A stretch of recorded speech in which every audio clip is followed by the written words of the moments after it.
তো দেখতে পারতেছেন এই জায়গায় 4টা দেশি মুরগির ডিম আছে, এগুলো একটু বড়, কিন্তু এটা কিন্তু একটু ছোট। 4টাই দেশি মুরগির। আমার ফার্মে কিন্তু কোনো অন্য প্রকার মুরগি নাই, মানে ওই যে ফাউমি বা অন্য কিছু নাই যে আমি অন্য কোনো ডিম এই জায়গায় রাখবো।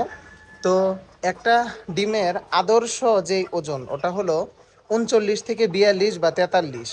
তো আমার এগুলো তো 20 ডিম, তো এগুলো আমি যেহেতু মেশিনে বসাবো ইনকিউবেটরে, তো এটার অবশ্যই আদর্শ তাপমাত্রাটার প্রয়োজন।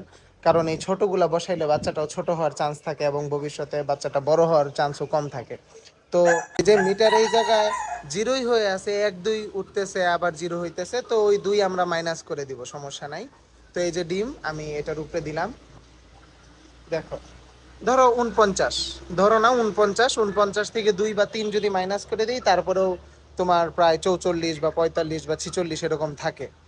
তো এটা হলো একটা আদর্শ ডিম। এই ডিমটা দিলে আমি অবশ্যই মানে ভালো মানের একটা বাচ্চা পাওয়ার চান্স থাকে। কিন্তু এই যে দেখো, এই ডিমটার ওজন যদি আমরা দেখি, দেখো, এটা মাত্র 29, তাও আগে হলো 2 3 ছিল। তাহলে ভাবো এই ডিমটা আমি কিভাবে ইনকিউবেটর মেশিনে দিব।